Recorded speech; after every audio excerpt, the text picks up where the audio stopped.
Ante todos, muy buenos días, jóvenes. Nos volvemos a encontrar nuevamente en nuestra clase de Historia Universal.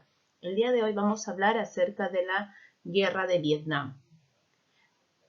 Antes de ello, vamos a hablar un poco acerca de sus antecedentes.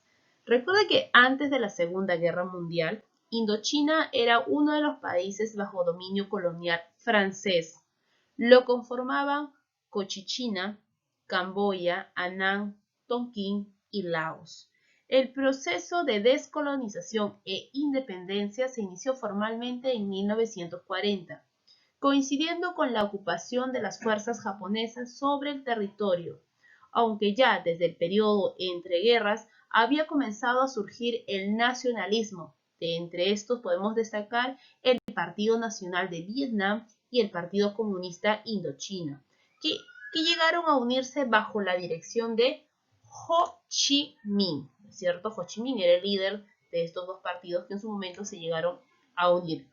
Cuando Japón fue derrotado en el año de 1945, los países de Indochina francesa buscaron aprovechar la oportunidad para separarse de la Unión y proclamar su independencia, y en un intento por evitar que los franceses regresasen, en este caso, para recuperar la soberanía colonial, en septiembre de 1945 fue derrocado Bao Dai, quien desde 1926 había gobernado Vietnam bajo el control francés, y fue proclamada la independencia de la República Democrática de Vietnam, lo que viene a ser Vietnam del Norte, por la Liga Vietnamín, grupo nacionalista dominado por el Partido Comunista de Ho Chi Minh. Fue la Liga de Vietnam, que era un grupo nacionalista dominado por el Partido Comunista. Y Ho Chi Minh fue elegido presidente de este nuevo país integrado por Cochinchina, Annam y Tonkin, y estableció su gobierno en la ciudad de Hanoi. ¿Y dónde está Hanoi? Ahora lo vamos a observar. Entonces, aquí se encuentra Hanoi. Entonces, el primer presidente de Vietnam del Sur es Ho Chi Minh, ¿no? Ho Chi Minh, no se vayan a olvidar de ello. Entonces, por las mismas fechas se van a independizar también, ¿quién? Se va a independizar Camboya, ¿no? Tenemos a Camboya, se va a independizar Laos también, y ¿no? Lo que viene primero se independiza Camboya y Laos, cada una por separado, proclamándose las repúblicas respectivas, o sea, la República Independiente de Camboya y la República Independiente de Laos. Pero al regresar los franceses en octubre del año de 1945, entre estos tres pueblos iniciaron una larga lucha de libertad. Entonces vamos a hablar acerca de esa pelea, ese enfrentamiento de lucha por la independencia de Vietnam, Camboya y Laos. La guerra de Vietnam.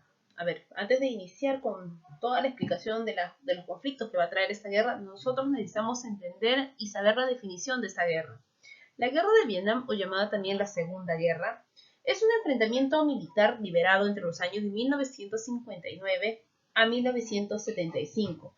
Tuvo su origen en la determinación de las guerrillas comunistas de Vietnam del Sur, en el llamado Vietcong, apoyados por Vietnam del Norte, para derrocar al gobierno subvietnamita. El enfrentamiento desembocó en una guerra civil entre ambos bandos, que pronto se convirtió en un conflicto internacional, cuando Estados Unidos y otros países más apoyaron a Vietnam del Sur, mientras la URSS y la República Popular China va a apoyar a Vietnam del Norte y al Vietcong. El conflicto también afectó a Laos, donde el Pathet Lao comunista combatió al gobierno desde los años de 1965 hasta 1973 y logró derrocar el régimen monárquico en 1975, y también involucró a Camboya, cuyo gobierno se rindió en el año de 1973 ante el grupo comunista Khmer Rojo. Entonces, eso es lo que significa esta guerra, es el enfrentamiento entre quién, acá vemos nuestro mapa, entre Vietnam del Sur y Vietnam del Norte, ¿no es cierto? Y recuerda que en Vietnam del Sur va a estar apoyado por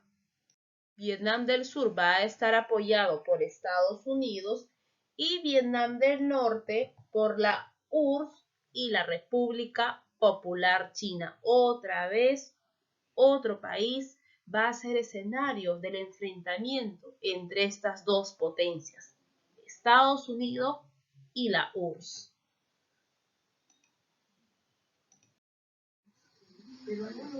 Vamos a hablar entonces un poco acerca de la primera guerra de Indochina, o también llamada la guerra de Vietnam. En principio, Francia dio su reconocimiento al nuevo Estado de Vietnam, pero le va a dar la imposibilidad de lograr acuerdos políticos y económicos satisfactorios entre ambos países, lo cual va a conducir a un enfrentamiento armado que se va a iniciar en diciembre de 1946. Con respecto con respaldo de Francia, Bảo Đại instaura el reino, en este caso, de Vietnam, llamado Vietnam del Sur, que se encuentra aquí, Vietnam del Sur. En julio de 1949 va a fijar la nueva capital en Saigón. De esta manera, el país, lo que antes era uno solo, el Vietnam, va a quedar dividido en dos partes. Vietnam del Sur y Vietnam del Norte. Y son dos partes rivales. No vayan a olvidarse ello. Estados Unidos, recordemos un poco, Estados Unidos reconoció oficialmente el régimen de Saigón en el año de 1950. Y el presidente Truman envió un grupo de asesores militares para adiestrar a los vietnamitas del sur en el manejo de armamentos, sobre todo armamentos estadounidenses. La guerra entre Francia y Vietnam llegó a su fin cuando las causas de Ho Chi Minh cuando las fuerzas de Ho Chi Minh ocuparon la base francesa de Dien Bien Phu. Esto se dio el 8 de mayo de 1954. Ese mismo día, en busca de una solución diplomática al conflicto, se celebra la Conferencia de Ginebra, ¿cierto? O también llamado la Paz de Ginebra. ¿Y en qué consiste esta Paz de Ginebra? En esta Paz de Ginebra se van a reunir los delegados de Vietnam del Norte y Vietnam del Sur, con los de Francia, Gran Bretaña, URSS, Estados Unidos, China, Laos, Camboya, cuyos acuerdos más importantes fue la retirada, ¿no es cierto? La retirada definitiva de los franceses de Vietnam y en general de Indochina. El armisticio para Vietnam dio una división temporal de Vietnam en dos países separados por el paralelo 17. Uno al norte, ¿no es cierto? Aquí tenemos al norte con tendencia comunista liderado por Ho Chi Minh y la del sur con una tendencia capitalista liderado por Dien Bien Phu, ¿cierto? Sin embargo, los acuerdos no se cumplieron en su totalidad y la región pronto empezó a verse involucrada en conflictos Oriente y Occidente debido a la expansión comunista proveniente de China sobre el territorio vietnamita y a la intervención de los Estados Unidos para contrarrestar. Este país brindó ayuda militar al régimen de Saigón, Vietnam del Sur, y lo lleva a cabo actividades encubiertas contra el gobierno de Hanoi, que está aquí, la capital de Vietnam del Norte, Hanoi. En octubre de 1955, Bảo Đại, que es lo que hizo ahora Bảo Đại fue depuesto por un referéndum y se proclama la República Vietnam del Sur con Ninh Cho Dien Dien, ¿no? Ninh Cho Dien Dien como presidente y apoyo de la oligarquía latifundista local. Al ocupar el poder, Diem anunció que su gobierno se negaba a realizar elecciones para la reunificación bajo el argumento de que habría fraude electoral, pues la población de Vietnam del Norte no sería libre para expresar su deseo. No obstante, el gobierno comunista de Hanoi, ¿cierto? El gobierno comunista de Hanoi proclamó su firme propósito de reunificar el país bajo su hegemonía. O sea, que el norte quería que Vietnam del Sur sea uno solo, pero la hegemonía o el poder iba a tener el norte. Entonces, ¿qué es lo que va a pasar? Esto va a traer a la elaboración, va a traer a incumplir la llamada Paz de Ginebra, ¿no es cierto? Firmada en un momento entre estos dos países. Entonces va a empezar a deteriorarse y hacia enero de 1957, la Comisión Internacional creada para la aplicación de los acuerdos de Ginebra denunció las violaciones del armisticio entre ambos países cometidas por ambas partes. A lo largo de estos años, los simpatizantes comunistas que habían emigrado al norte tras la división del país comenzaron a regresar al sur. Estos activistas constituyeron el Vietcong de Vietnam Con Sam, que en vietnamita significa Vietnam Rojo, y empezaron a realizar sabotajes contra instalaciones militares estadounidenses. Y en 1959 iniciaron ataques guerrilleros contra el gobierno de Diem. Al año siguiente, para demostrar que el movimiento guerrillero era independiente, el Vietcong creó su brazo político llamado el Frente Nacional de Liberación de Vietnam, cuya sede se encontraba en Hanoi. Diem intentó sin éxito destruir la influencia comunista en su territorio, pero su gobierno no pudo sostener por mucho tiempo por varias razones: su intolerancia con la oposición, su favoritismo hacia los católicos, con el descontento de los budistas, y el fracaso de los programas económicos.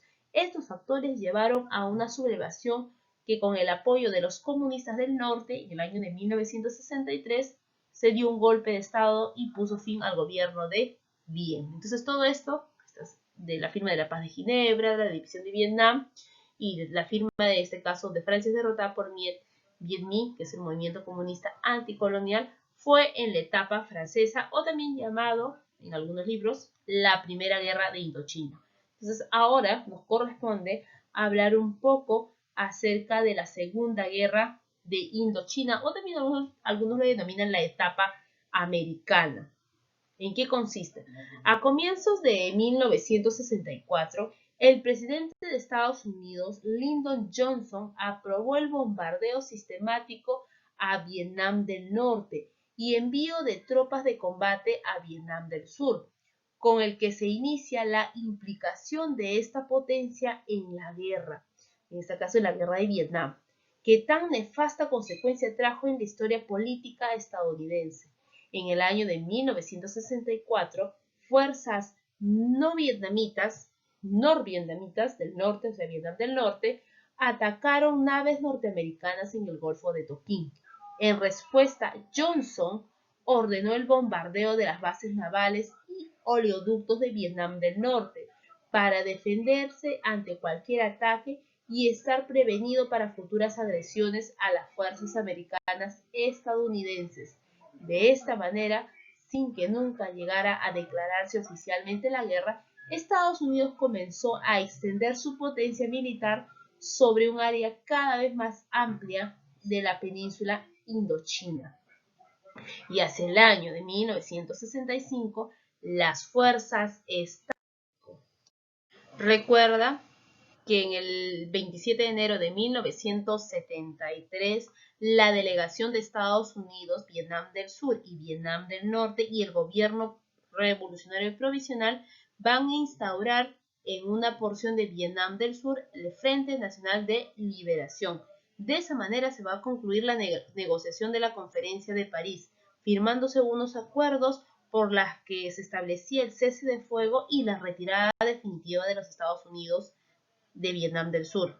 En marzo siguiente, los acuerdos se complementaron con otro que prevía la unificación de ambos territorios. Y esta unión de ambos territorios, ahora ya no iba a haber norte ni sur, iba a ser uno solo, o sea, una sola Vietnam, se iba a dar en el año de 1975.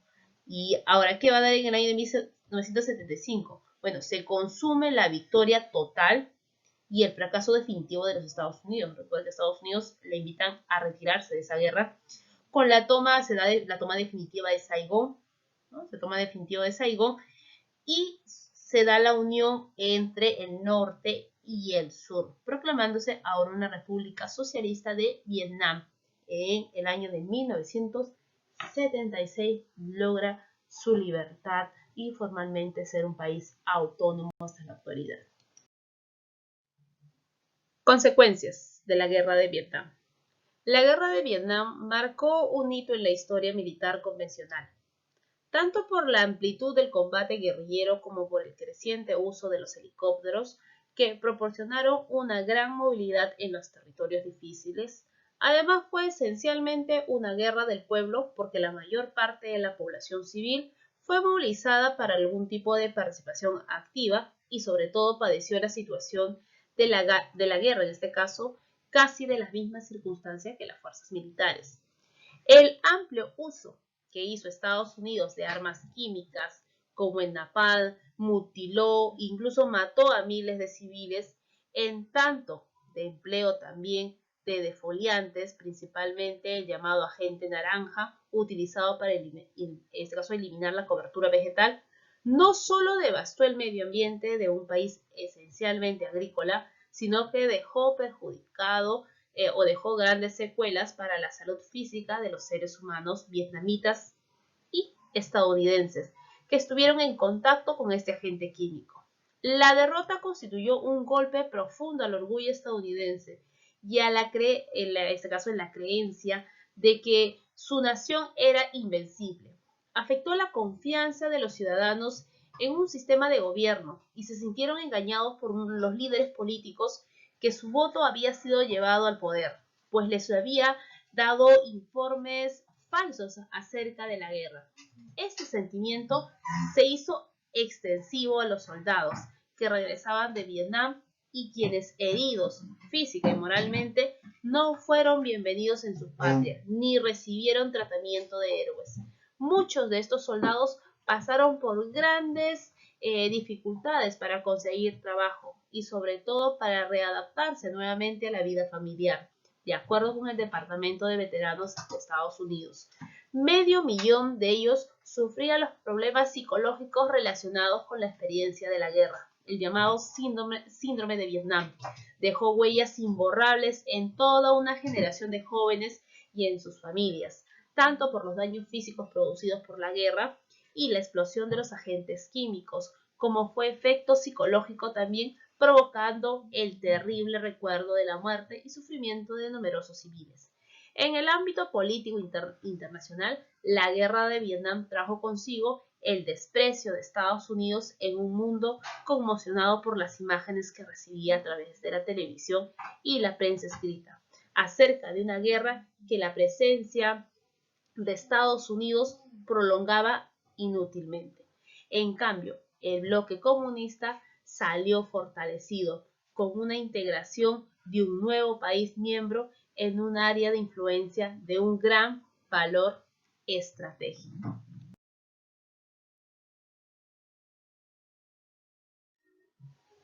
Ahora vamos a hablar acerca del conflicto árabe-israelí.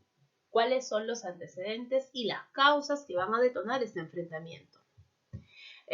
Recordemos en este caso que a fines del siglo ya XIX, en un contexto en el que en este caso el nacionalismo estaba en pleno desarrollo y las poblaciones judías sufren una serie de persecuciones en Europa del Este, nace el famoso movimiento sionista. Su fundador es Theodor Herzl. Se propugna con este movimiento el establecimiento de un Estado judío. ¿Dónde? En Palestina.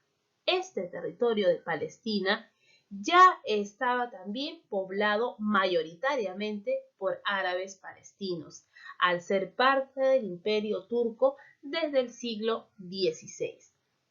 Desde el año de 1882 se establecieron las primeras aldeas judías en Palestina, y cuando estalla ya la Primera Guerra Mundial, esta población alcanzaba 80.000 personas.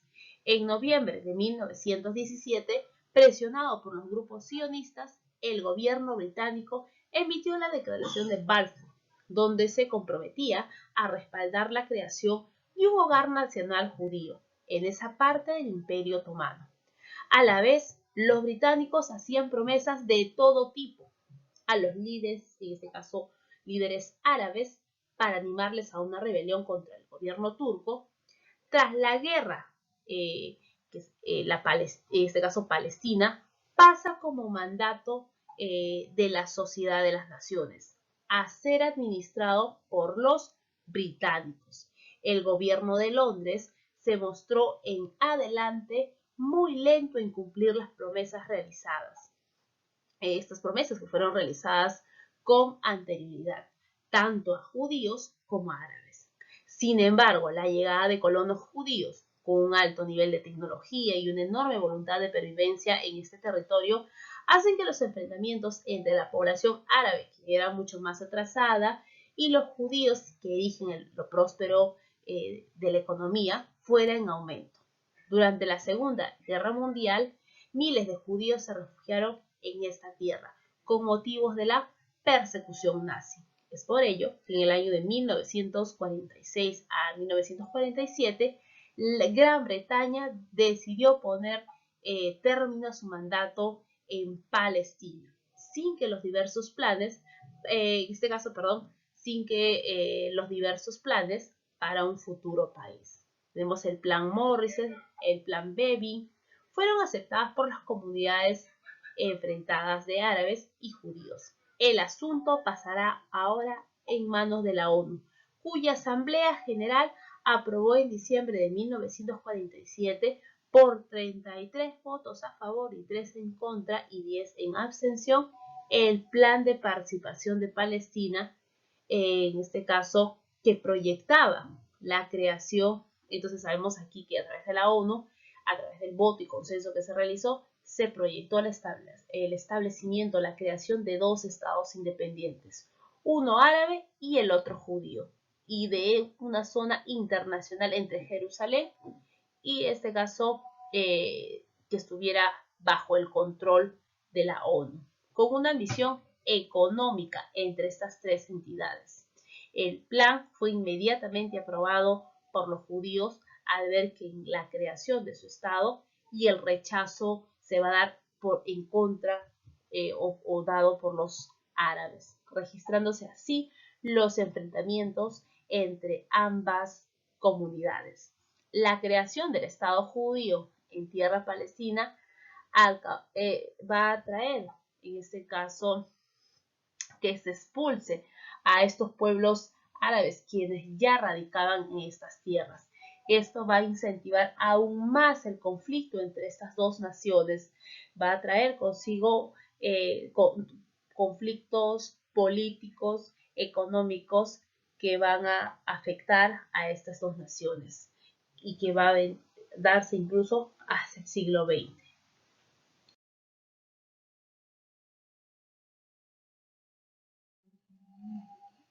La primera guerra árabe-israelí. Vamos a ver lo que es la creación del Estado de Israel. El 14 de mayo de 1948, los ingleses ponen fin a su mandato y abandonan Palestina. Ese mismo día, David Ben-Gurion proclamaba la fundación del Estado de Israel, convirtiéndose en su primer gobernante. Seguidamente estalla la guerra entre el nuevo ejército israelí y los árabes de Egipto, Líbano, Siria e Irak, quienes van a atacar el territorio del nuevo Estado sionista, que es el Estado judío. ¿Es la guerra de independencia judía o primera guerra árabe-israelí, que se va a prolongar hasta 1949 y finalizó con la victoria y la consolidación de Israel, firmándose en los meses siguientes los armisticios de paz, que daban a Israel más territorios que el previsto en el plan de partición de la ONU? La derrota de Palestina ante Israel sacudió al mundo árabe hasta sus raíces. Los pueblos árabes se sintieron defraudados y humillados una vez más, traicionados no solo por los países occidentales aliados de Israel, sino también por las oligarquías árabes, dirigentes incapaces de enfrentarse a sus enemigos y sospechosas de estar de acuerdo con el imperialismo occidental. Todo ello fue el caldo de cultivo que se gestaron los movimientos populares y revolucionarios árabes desde 1952, dando origen al panarabismo, que es la unión de pueblos árabes, el movimiento de lucha para la liberación de los territorios palestinos. Por otra parte, la riqueza petrolera de los estados árabes hará, en este caso, hará que contribuya o forme parte de un elemento importante en la discordia de este conflicto territorial, en donde el panarabismo se fue perfilando como un contrario al bloque occidental. Entonces todo eso forma de la creación, de cómo se creó y los conflictos que tuvo este Estado de Israel a sus inicios como nación. La Segunda Guerra Árabe-Israelí acá viene a ser la nacionalización del Canal de Suez en el año de 1956. Entre octubre y noviembre de 1956 tuvo lugar la Segunda Guerra Árabe-Israelí, definida como la Guerra de Suez y originada por las acciones emprendidas por el presidente egipcio Gamal Abdel Nasser, cuya orientación nacionalista y revolucionaria lo llevó a enfrentarse a Gran Bretaña. En julio de ese año, en relación con las necesidades económicas para la construcción de la presa de Assuán, Nasser decretó la nacionalización del Canal de Suez e indemnizó a los propietarios ingleses y franceses para proceder después al paso de los barcos israelíes por el canal. Estas acciones preocuparon seriamente a los gobiernos de Gran Bretaña y Francia, ante el temor de que Nasser suspendiera los embarques de petróleo de su país importaban utilizando como vía el Canal de Suez. Este hecho provocó que Gran Bretaña, Francia e Israel atacaran militarmente a Egipto el 29 de octubre de 1956. Con respuesta armada a este país, dio comienzo a la Segunda Guerra Árabe-Israelí. Ante la gravedad de la situación en Medio Oriente, el Consejo de Seguridad de la ONU se reunió en una sesión de emergencia en la cual se acordó exigir a los países invasores su retiro de Egipto. Bajo la presión de la ONU y sin, en este caso, haber logrado que los Estados Unidos, en este caso sin haber logrado el apoyo de los Estados Unidos en este conflicto, ingleses y franceses se retiraron en el año de 1956, de la manera cual la zona o el canal quedó bajo vigilancia de las Naciones Unidas. Este fracaso de las potencias occidentales en el Medio Oriente resultó en beneficio de la Unión Soviética, que aprovechó la situación para intervenir en las políticas de esta conflictiva región brindada a Egipto, cuya economía y también actividad militar estaba fundamentada y dependía de la posición de Nasser. Como era de esperar, pronto intervino el gobierno de los Estados Unidos para contrarrestar el dominio soviético. A principios de 1957 fue promulgada la doctrina Eisenhower, que implicaba un programa de asistencia económica y militar ofrecida por el gobierno americano a los países de Medio Oriente. El mismo programa fue adoptado por Líbano, Turquía, Israel, Túnez y Sudán, y eso permitió a Estados Unidos participar en los conflictos que ocurriera en la región. Eso forman la Primera y Segunda Guerra Israelí.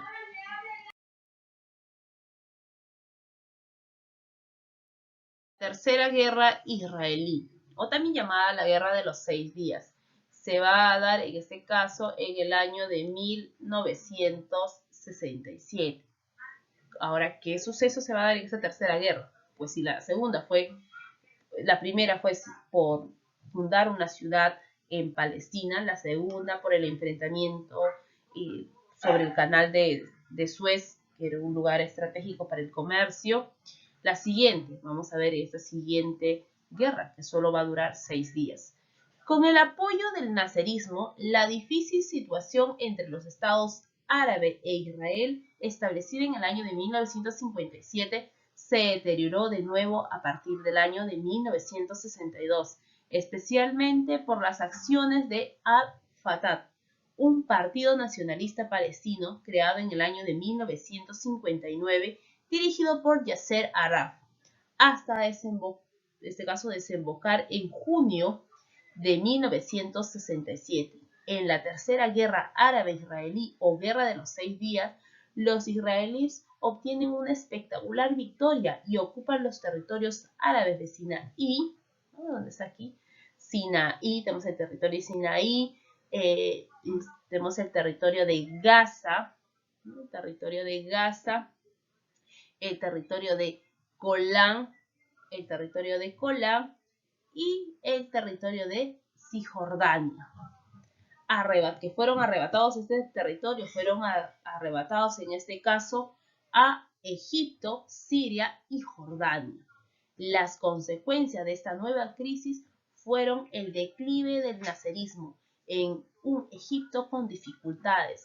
Se transforma el statu quo territorial al ocupar Israel directamente territorios egipcios, sirios y jordanos, y las organizaciones palestinas de lucha contra Israel van adquiriendo autonomía respecto a los gobiernos árabes, constituyéndose en 1969 la Organización de Liberación Palestina, llamada con las siglas OLP, con la presidencia de Arafat, que defendía la creación de una Palestina árabe soberana. Tras la Tercera Guerra, los israelíes se afirmaron en los territorios ocupados y cesan las actividades bélicas que quedaron limitadas a la acción de los palestinos contra Israel. Desde los países árabes fronterizos, en Egipto, el presidente Aníbar al-Sadat,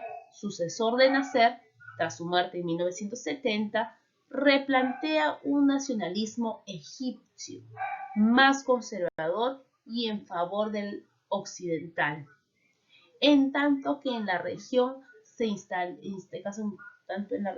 intensificaran las presiones orientales y occidentales. Eso forma parte de la Tercera Guerra.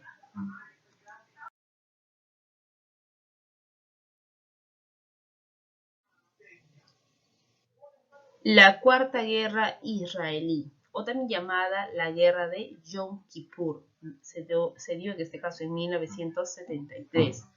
La situación de tenso conflicto en octubre de 1973 lleva a la Cuarta Guerra Árabe-Israelí, la Guerra de Yom Kippur, en Suez y Golán, que tendría repercusiones muy negativas para el destino económico de los países industrializados importadores de petróleo. Por otro lado, esta crisis representó el retroceso de la URSS en la región y el aumento de la influencia estadounidense, cuyo patrocinio no solo se va a reorientar en la política de Sadat, también se inician las negociaciones que llevan a resultados reales y acuerdos entre Egipto e Israel, y enmarcados en este caso en el giro que tomó el Próximo Oriente a mediados de la década de 1970.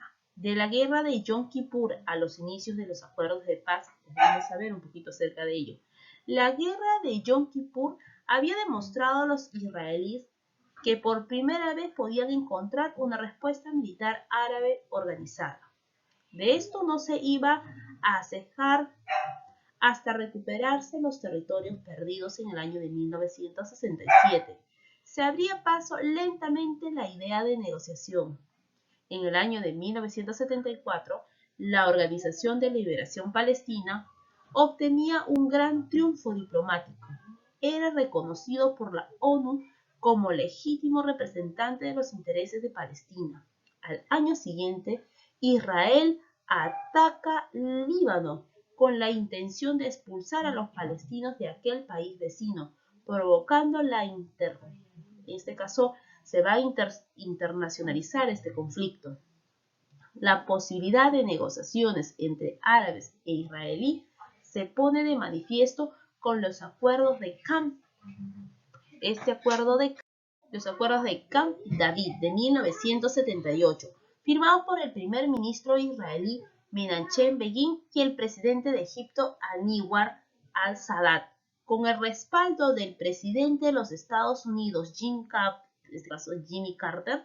Israel se comprometía a retirarse de la península de Sinaí, ocupada en la Guerra de los 6 días. En el caso sirio, por el contrario, no fructificó la devolución de la meseta de Golán. Posteriormente, Begin y Sadat serían premiados con el Nobel de la Paz de 1978. En 1981, el Estado judío intensifica la ocupación del Líbano hasta conseguir la expulsión de la Organización de Liberación Palestina, instalada en aquel país. Esta se refugiará en Túnez en el año de 1982, así como la destrucción de su vecino del norte, que verá arrasada por su economía y hará saltar por los aires su precaria convivencia nacional. Israel mantendrá la ocupación del sur del Líbano hasta el año 2000. De todas formas, el conflicto permanece enquistado y los palestinos que viven en los territorios ocupados están sometidos a una feroz ocupación militar. Entonces, esto forma parte de este cuarto conflicto. Luego tenemos en nuestro libro que nos habla acerca de una primera intifada. Incluso hay una lectura. Voy a explicar un poquito qué es esta primera intifada para que ustedes tengan un mayor enfoque a este tema. Recuerda, vamos a hacer la primera intifada. En 1986, la Organización de Liberación Palestina hace alguna concesión a los israelíes. Reconoce por primera vez el derecho a existir del Estado de Israel. Esto significa un cambio táctico, pues hasta entonces la Organización de Palestina no reconocía esa posibilidad y entre sus objetivos políticos estaba expulsar a los israelíes. Simultáneamente, la resistencia palestina intensifica su hostilidad hacia la ocupación, su hostilidad hacia el ocupante israelí. De manera espontánea, la población de los territorios ocupados se levanta en 1986 contra las fuerzas de ocupación israelí en una guerra desigual. Piedras contra tanques. Este movimiento popular es el inicio de la primera intifada. La desigualdad de la lucha acarrea una oleada de solidaridad internacional con la causa palestina. Al verse en los televisores de todo el mundo como adolescentes y niños armados con piedras son asesinados por el ejército israelí. El éxito de este movimiento lleva al Consejo Nacional Palestino, gobierno en el exilio, a proclamar al Estado palestino independiente con Yasser Arafat como presidente. Esto no hace nada más que encorar, levantar los ánimos y no ayudó en solucionar el problema.